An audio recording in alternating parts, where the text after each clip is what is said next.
Another story comes out of Racine, Wisconsin. I had a very good friend named Mike Bruscher, went to my high school. And when he was like 17, somehow he had got into jazz saxophone players. And he would go down to this store in Racine, Wisconsin, and buy these vinyl jazz records of things like Coltrane and Sonny Rollins and all the great jazz guys. And sometimes he'd get some psychedelia by Hendrix or Ultimate Spinach or something like that. And one day he was paying for the records, and this guy leaned over his shoulder and he said, "How'd a white boy like you get such good taste in jazz, man?" And he turned back, and it was this black fellow named Willie Overstreet. And Willie Overstreet was also into jazz. So Mike started going to, every time you go down to the store, Willie was there, and they became very good friends. And then Mike introduced the rest of us guy to Willie Overstreet. Now, going to Catholic schools all our lives, we had very little contact with black people, especially a guy in his 30s that looked like him, because he had these wraparound sunglasses, silk shirt. He had these high nylon socks. He pulled up high, pointy shoes, a little goatee. He was a very slick guy. So he would drive around with us in Mike's, he had a Rambler American, and they made those 6 miles south of Racine in Kenosha, and we all called them Kenosha Cadillacs. And I don't know what it was, but something about being with us made Willie laugh. And I don't know if he thought we were actually funny or just naive white guys, but something would get him going. And he would start snorting and laughing, and it would build up to this wild crescendos of laughs, and the whole car would be laughing. So we'd be driving around listening to WLS out of Chicago. AM radio at the time was playing the Beatles and the Stones and Otis Redding and Aretha Franklin, and we'd just drive around all night laughing with Willie Overstreet. About a month into this, Willie one day says, "Hey, I got something that's going to make this drive around sound a whole lot better." And he pulled out this impeccably rolled joint. I had never seen this stuff. I had no idea what it was. But we thought, well, why not? And he had this way. He lit it. He would go,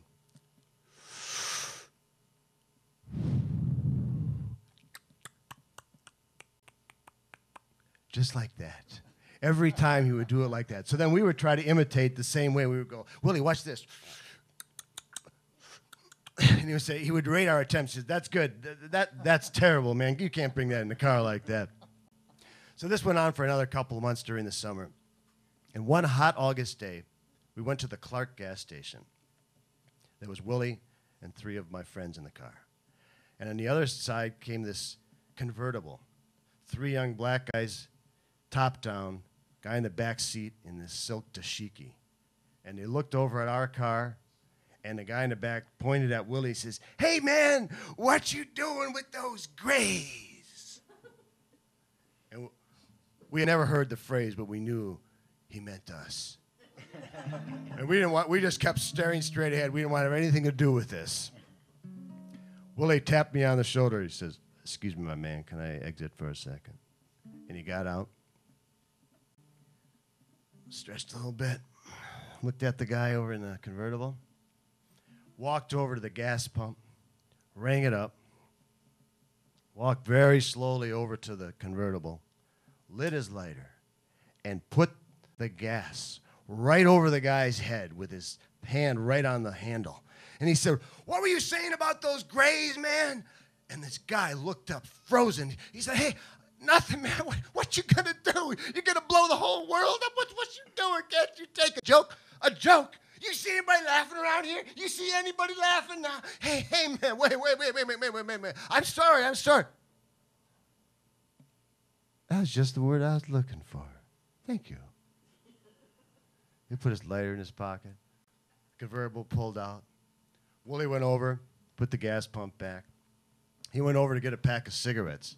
He always smoked Cools, but he would never say Cools. He would just say, "Attendant, please give me a pack of What I Am." And they would bring it. He was cool. He was ice cold. He took a couple drags of his Cool, stubbed it out. He says, "Excuse me, man, can I get back in the car?" He got back in. Mike started the Rambler up. Willie said, "Hey, Mike, See if there's anything good on the radio, would you? Mike said, anything you say, Willie.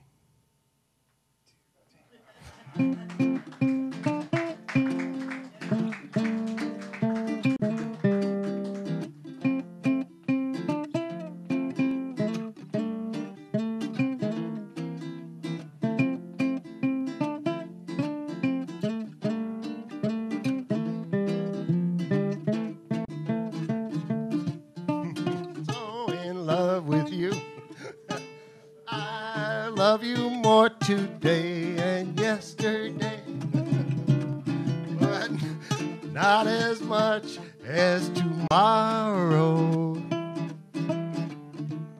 It made Willie feel so good to hear that song just after he almost blew up the whole world.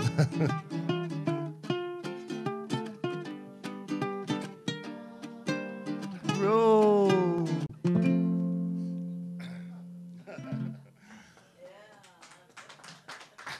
Good job over there. All right, I have another story. This is also about Racine. In 1972, I had dropped out of college,